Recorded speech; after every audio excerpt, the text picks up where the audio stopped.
There we go. I have no idea what the code is.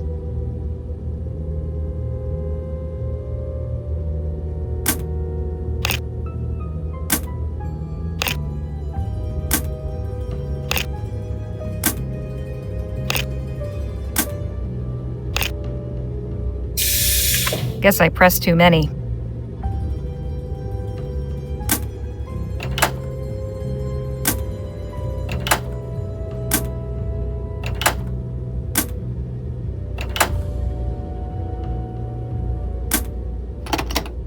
There! That was it. I figured out the code. The elevator's ready to be called. Wonderful. Let's be going then. Not just yet. I need to take care of the communications relay. The what? That contraption on the wall there. Clark said we need to disable it before we leave.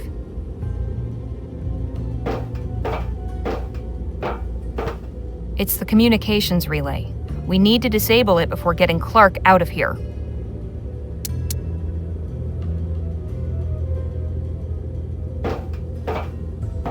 Stand back. I'm taking this thing out.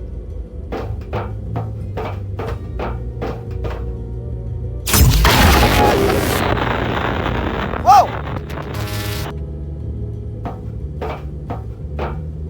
I thought the plan was to do this discreetly. Desperate times and all that. Now come on, let's get out of here. You're taking the prototype, I see. Wait, where did you get a charged power cell?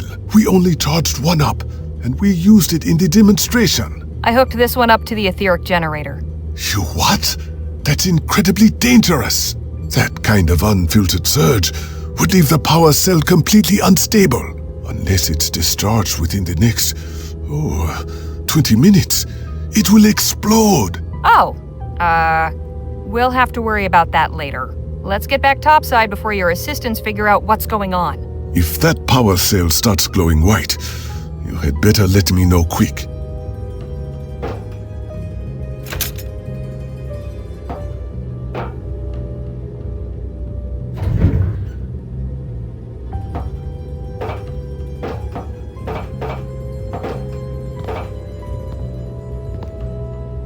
After you, Doctor.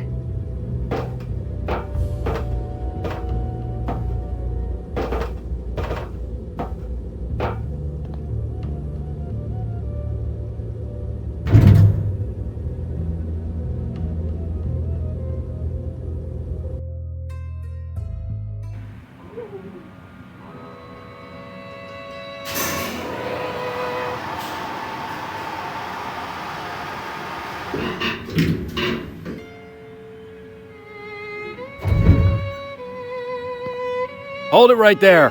Have a nice nap? I was hoping it'd last longer. Shut up. Hand over your weapons and come with us. There's someone wants to see you.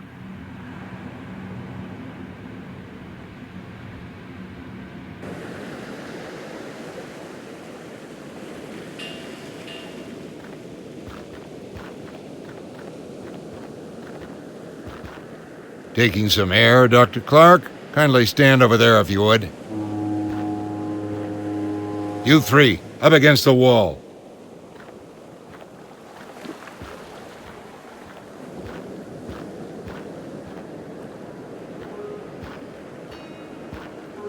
She had this funny pistol on her. Ah, there it is. Can't let this fall into the wrong hands, can we? Now, have you got anything to say for yourself? Don't think for a minute you'll get away with this. Get away with what? Punishing the thieves who've robbed me 3 times? We are not thieves.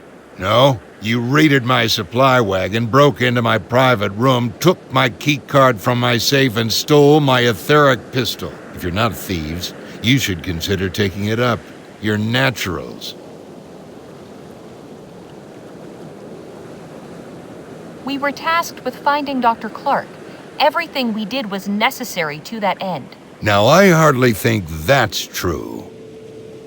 It's clear to me you've no idea what you've stepped into. So, who put you up to this? You think I'm gonna tell you? Perhaps there is honor among thieves. We've chatted long enough. General, what are you doing? Conducting my own test, Doctor. It's time to see if your prototype really works. Not so fast, Laporte. I would strongly advise you not to fire that pistol. And just who in blazes are you? Timothy King, representing D.W. Shaw and Vespuccia Petrel. Why have you come to this little summit? Miss Legere and her companions were charged with delivering Dr. Clark to my employer. They are the company's responsibility.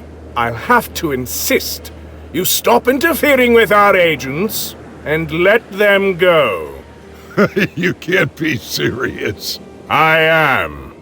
Boys, take care of this louse. Stand down, pendejo! Well, we've got all kinds coming out of the woodwork tonight. And who might you be? Lieutenant General Marisol de la Vega. You must be General Laporte. Seems you new Spanish revolutionaries are much cleverer than I was led to believe. General Marquez assigned me to trace the suspicious shipments of Aurum passing through Fort Beaumont. The trail led here. Where is General Marquez? He didn't make it. He gave his life defending us from Laporte's hired thugs. What? No, it cannot be. I tried to save him, but he was too badly wounded. I'm so sorry. Laporte sent the Blackburns to ambush us. He's responsible for Phil's death. I gotta put a bullet in your head, Laporte. Do so, and you'll receive one in kind. That goes for Mr. King as well. It would seem we have reached an impasse. Not quite. Jake? I knew he'd be back! Mr. Ackerman, I presume? That's right. And you are? General William Laporte. Well, now we're acquainted, we can get to business. Harley, can you and the others step aside, please? What are you doing, Jake? What I should have done back at the wagon. Now move.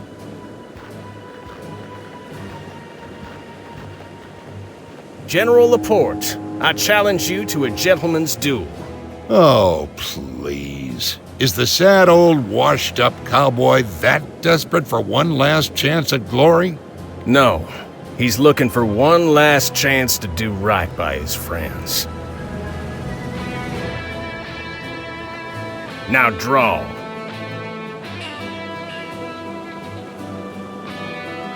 You picked the wrong man to duel, Laporte. We'll see about that. 3, 2, 1.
Jake!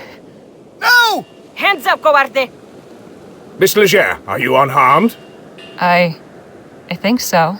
You all right, Danny? Yeah. I can't believe. Guess deep down you were a hero after all. Let's get off this rock, shall we?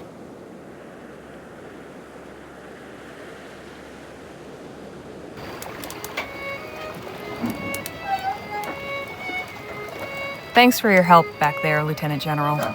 You are welcome. For what it's worth, I'm sure General Marquez would be proud to know you're leading the revolution now. News of his death will be a great blow to morale, but we will carry on the fight in his name. He was an inspiration to us all. At the very least, the revolution can make use of the Aurum stored on the island, now that the man who conspired to steal it is dead. Technically, that Aurum was government money and belongs to the people of Vespuccia. But as a citizen of this country, I say, have it, with my blessing. Viva la revolucion! Gracias. We have a difficult path ahead of us, but I have hope. I wish you the best of luck. Thank you, Miss Leger.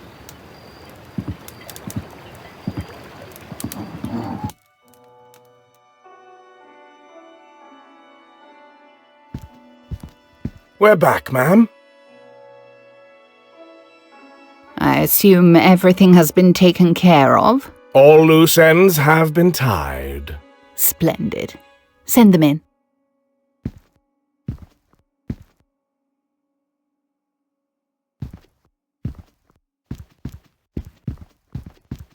You've no idea how pleased I am at your success. It's good to finally make your acquaintance, Doctor. I am D.W. Shaw. The pleasure is all mine, madame. We have much to discuss. First, I must conclude my business with Miss Leger and her companions. Of course.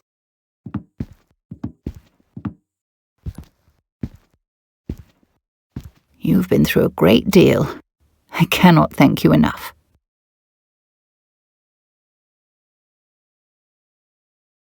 We were almost killed, you know. I imagined it would be a dangerous undertaking, yet here you stand before me. I won't keep you any longer. Here is your payment. Mr. Ackerman was promised 25,000, but considering all your trouble, I've increased it to 27. I'm sure you'll find it easier to divide.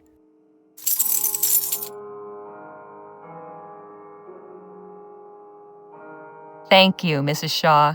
Pleasure doing business with you.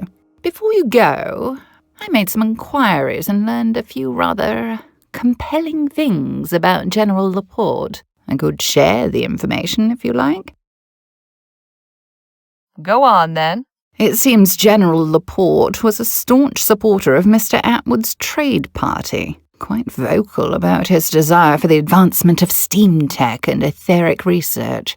There were also rumours that he held some more controversial opinions regarding this country's sovereignty. He was a separatist? Apparently so. You think Project Rosewater was meant to arm some kind of etheric revolution?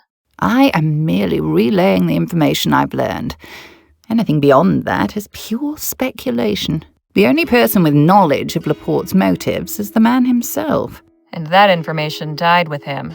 Well, with him gone and the prototype pistol destroyed, whatever plans he had can't come to fruition.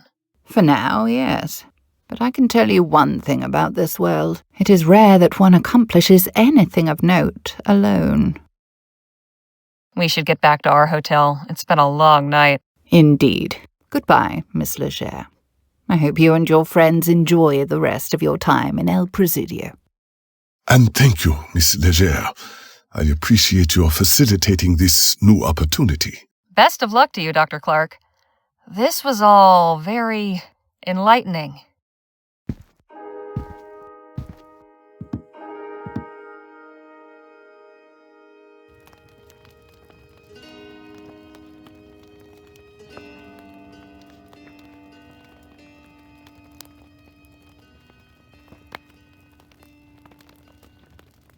So, what are you two planning on doing next?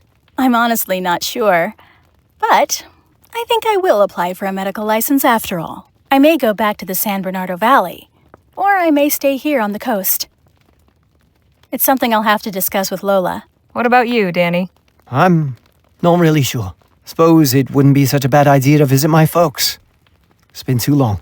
After that, guess I've got to find a new line of work. What about you, Harley? Suppose I'll head back to Rosewater. I've got an article to write after all. And I guess this is goodbye. This is where we part ways, for now. But you know where to find me.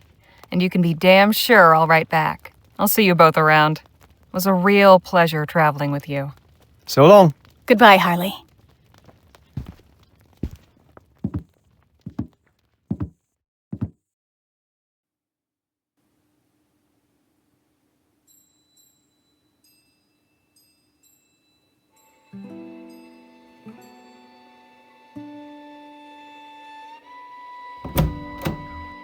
I'm back. Well, look what the cat dragged in. Did I miss anything while I was gone? Let's see. There was a dust devil by the saloon that nearly knocked Sheriff Gamble's hat off. Front page news, then. Seriously, though, I spoke with the leader of the Autumn. She gave me some good stuff. The article runs next week. What of your great adventure? Concluded now. But I've got plenty of material for an article. Maybe even 5. Then you'd best get to it. Better to jot everything down while it's still fresh. Right you are, boss.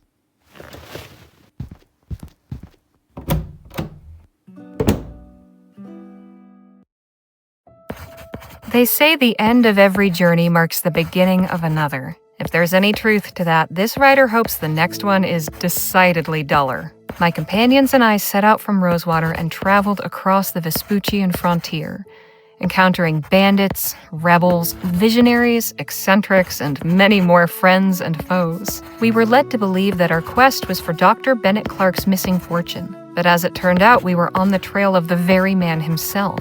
The following is an account of that journey, with no detail spared, no fact left unrelated.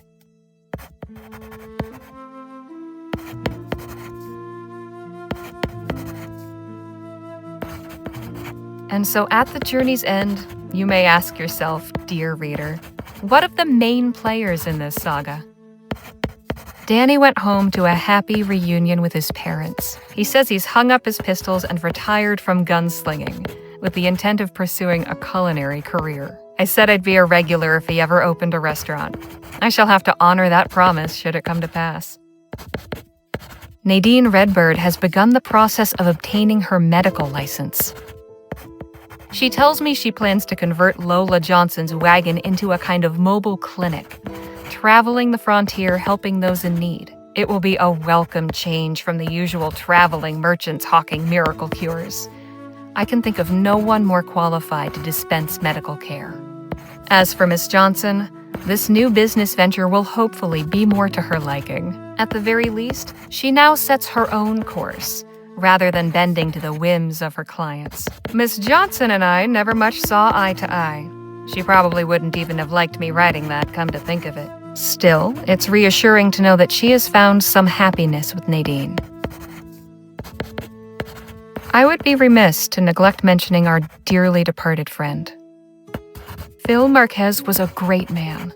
He was always true to himself, cared for those around him, and was just plain fun to be around. I will forever cherish the time I had with him, and I will carry his memory in my heart for the rest of my days. Naturally, I cannot fail to comment on Gentleman Jake Ackerman, the man who set this whole adventure in motion. My relationship with Jake could best be described as complex. While I never found myself taken with his tales, he seemed to me a genuine hero. That illusion was shattered when we were ambushed by Blackburn agents on the way to El Presidio. Jake disgracefully turned and fled, leaving us to face the ruthless barbarians on our own. However, he proved his true heroism when he returned in another moment of need. Jake bravely gave his life to save us from the wicked machinations of General Laporte. The etheric blast burned his shadow on a nearby wall, which has since become a monument to his bravery. I am told that it is visited daily by Jake's fans, admirers, and the odd curious traveler. In death, Jake managed to achieve the status of legendary hero he so craved. As for Dr. Clark, he seems happy in his new employment at Vespuccia Petrol. I can only hope his contributions to Mrs. Shaw's enterprise offer greater balm to the restless, inventive mind than the manufacture of apocalyptic weaponry. That, dear readers, is the long and the short of it. This was an adventure unlike any other I've been on. I doubt any other will ever compare. Whew, my hand hurts. We'll see what Joni has to say about this in the morning.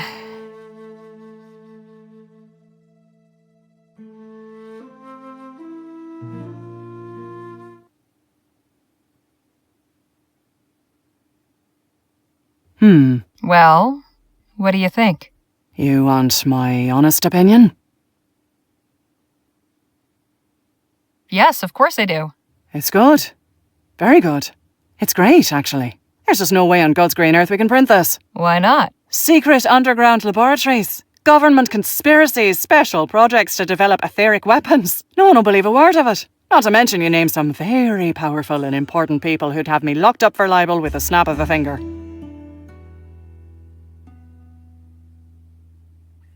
It's all true, Joni. I'm not in the habit of writing fiction. Perhaps you should be. Come again? This story's got everything. Adventure, mad scientists, conspiracies, betrayals. Folk could pay through the nose to read this. If it were a novel.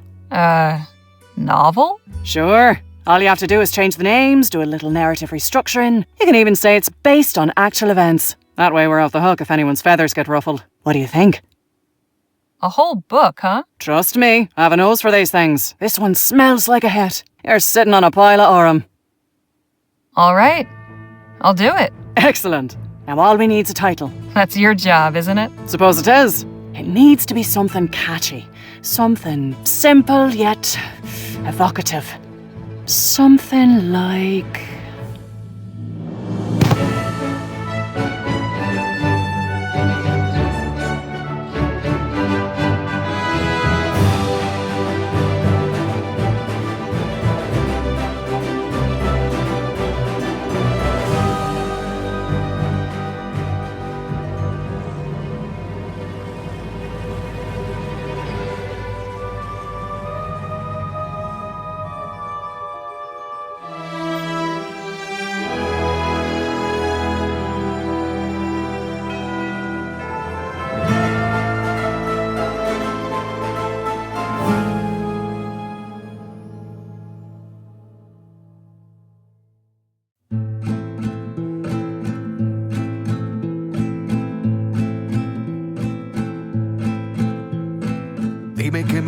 Dime qué me haré sin tu amor, flor silvestre.